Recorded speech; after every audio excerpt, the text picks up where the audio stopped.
By morning, Dennis's phone was exploding with notifications he didn't want. It buzzed so hard on the nightstand it nearly vibrated onto the floor. He snatched it up, already regretting the movement. His lock screen was a wall of chaos, tag after tag, reaction after reaction, insults thick enough to choke on. Trending hashtags burned like neon scars across the screen. Hashtag Dennis Unexposed. Hashtag Jane deserves better. Hashtag accountability season. Someone had dug up the old clips, the ones he prayed were long buried. Grainy footage from the performance center where he once strutted around like a gatekeeper of greatness. Clips of him telling Jane she wasn't ready, wasn't marketable, wouldn't sell merch. Words he threw carelessly then. Words that landed like steel now. He watched the comments roll in, each one a punch. He ruined her confidence. He deserved to disappear. This man is toxic. Jane carried herself out of the hell he built. Dennis's throat tightened until he had to swallow twice just to breathe. Shame wasn't an emotion anymore, it was a physical weight, pressing on his chest, curling into his lungs, poisoning every inhale. He turned off the phone. The silence that followed wasn't comforting, it was accusing. Meanwhile, across town, Jane sat in a bright, polished studio chair while a makeup artist dabbed powder across her cheekbones. Cameras zoomed in. Hosts smiled too wide. Social feeds hailed her as a queen, a survivor, a woman who rose from cruelty to stardom. She looked flawless. Unshakable. Like nothing could touch her. But her insides were a storm. Behind the practiced smile, something twisted sharply in her chest. Anger, hot, justified, roaring. But beneath that, something she hated herself for even acknowledging. Fear. Dennis being back meant dragging a coffin full of memories into the open, the nights she cried in the locker room after he humiliated her, the sponsorship deal she lost because he told the brand she wasn't ready, the hesitation in her voice whenever she told people she believed in herself. His voice lived in the cracks of her self-doubt. She'd buried that girl. She wasn't ready to mourn her again. So when management summoned them to the conference room, same building, different rooms, Jane expected a disciplinary hearing. Maybe a forced apology segment. Maybe even a suspension for Dennis to cool the PR flames. What she didn't expect was this. The head producer leaned forward, fingers steepled, smile wide. The kind of smile that meant somebody else's chaos tasted like profit. "This thing is blowing up," he said, tapping the screen with their confrontation video paused at the moment her eyes locked onto Dennis like a tiger ready to pounce. "Ratings are skyrocketing. Fans are hooked. Media is eating this up." Jane folded her arms so tightly her nails dug into her skin. Dennis didn't speak. He didn't blink. He just stood there silently, like a man strapped to a chair waiting for a verdict. "So here's what we propose," the producer continued, leaning back. "A joint redemption arc multi-week storyline.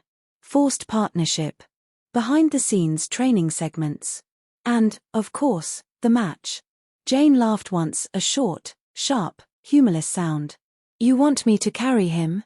The producer shrugged, casual as a man ordering lunch. Story writes itself. Dennis's jaw flexed painfully. It wasn't pride bristling. Pride had left him long ago. This was humiliation, raw, unfiltered, bitter humiliation, but he swallowed it anyway. Because reality was simple. He needed this. This job. This arc. This chance. This was the last rung left on a ladder he'd already fallen from. The producer continued like he was reading from a script made of dollar signs. "People love a comeback. People love conflict. People love drama. And you too." He pointed between them like he was selecting puzzle pieces. "You're the perfect storm." Jane's glare could have cracked stone. "And if I refuse?" The producer's smile grew wider, that dangerous kind of smile that said he'd already anticipated every objection.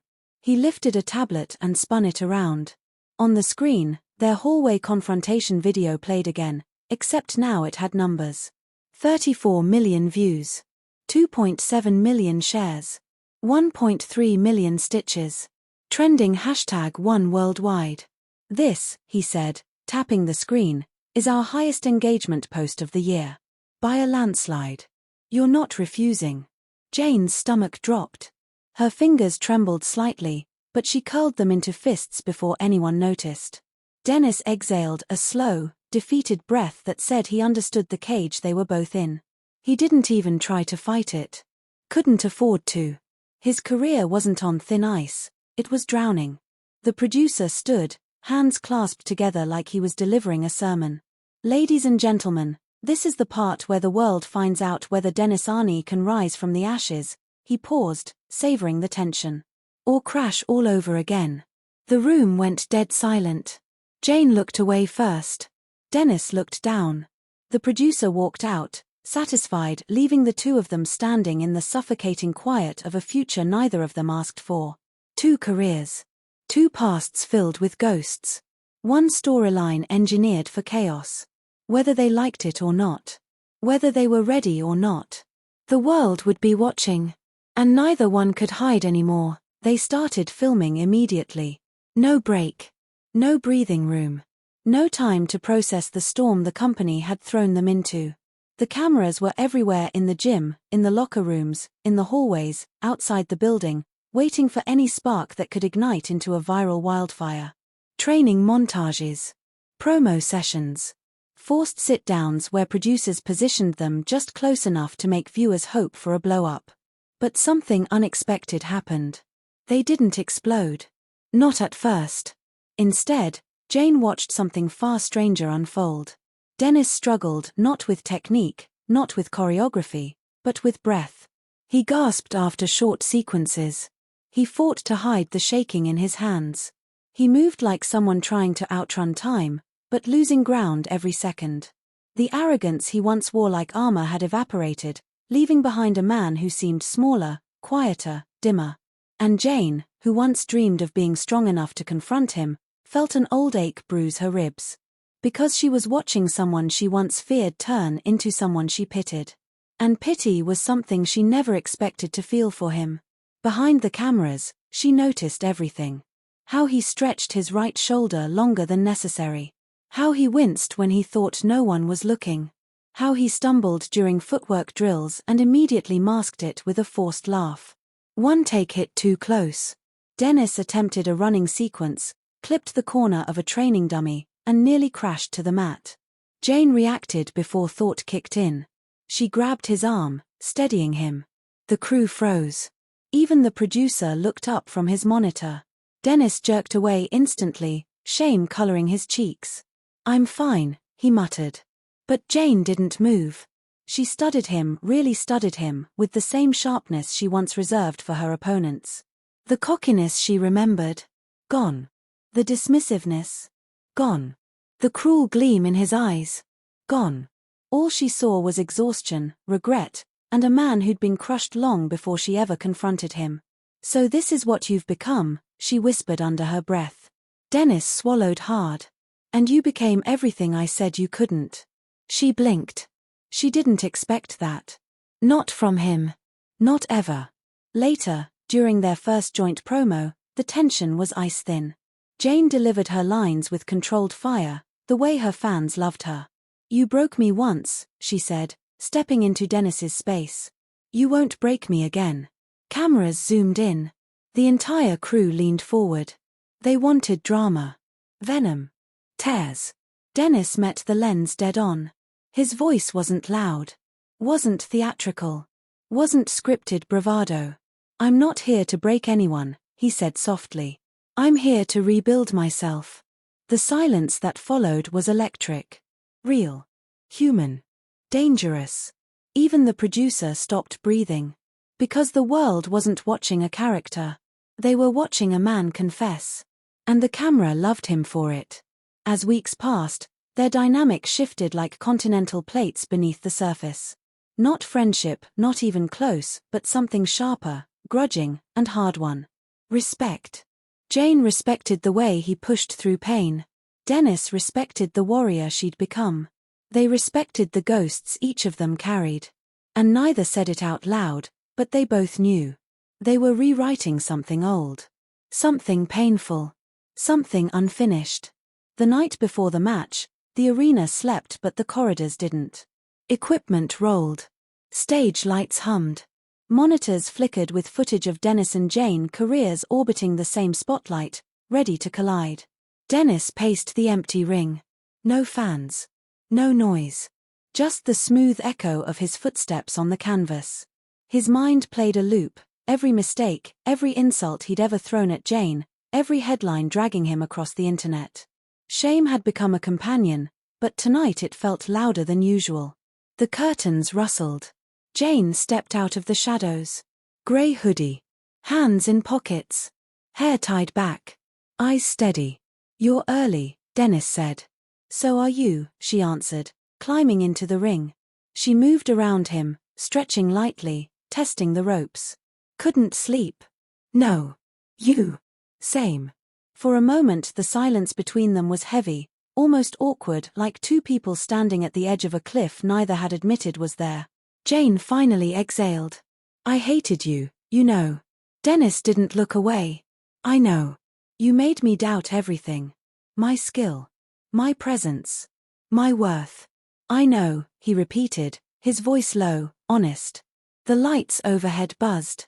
Somewhere down the hall, someone dropped a metal case and cursed. But up here, the world stilled. Jane paused her pacing. "But, you're not the same guy from those clips." He blinked, surprised. "You're quieter," she said softly. "More aware. Less arrogant." And she hesitated, choosing her words carefully. "You're trying." Dennis swallowed. "I'm trying because I was wrong. I saw you grow, and instead of being proud, I was jealous. You had something I lost. Something I never respected in you because I didn't have it in me." Jane didn't move. He continued, "Confidence. Drive. Heart. You deserved someone in your corner. Instead you got me." She stepped closer. The distance between them shrank 10 feet, 5 feet, until she could feel the heat of his breath. "Dennis," she whispered, "this match, the forced partnership, the cameras. I don't care about any of that. What I care about is that tomorrow, when we walk out there, I need to know you won't use me again." He lifted his eyes to hers, tired, guilty, but clear. "I won't." Something in her chest softened. Then she surprised them both. She reached out, and rested her hand on his wrist. A light touch. Barely there. But enough to break open the air between them. Dennis froze, not in fear, but in the kind of stunned silence that comes when someone touches a wound you've learned to hide. Jane withdrew her hand, quick, embarrassed, as if she hadn't meant to let her feelings slip. "Let's just make it a good match." He nodded, but his voice trembled. "Yeah. A good match." The arena roared like a living beast. Fans chanted. Cameras flashed. Hashtags exploded again, this time with hype, speculation, hope. Jane walked down the ramp first. Composed. Centered. Powerful. Dennis followed. Not posturing. Not playing a character. Just present. Their eyes met in the ring. For once, it wasn't tension. It was trust. And together, they tore the house down. Counters that synced effortlessly. Combinations that looked rehearsed but weren't. A chemistry the crowd didn't expect. They fought like two people who had spent years misunderstanding each other, but finally saw the truth. When Jane landed the final pin, the arena erupted. Dennis lay beneath her, breathing hard, staring up at the lights, and then at her. She whispered, "You okay?" He smirked. "I just got pinned by the best wrestler here. I'm great." She rolled her eyes, but her smile betrayed her. After the match, they slipped away from the cameras. Down a quiet hallway. Past storage crates. Into a barely lit corner where the noise dulled and the world shrank to just the two of them.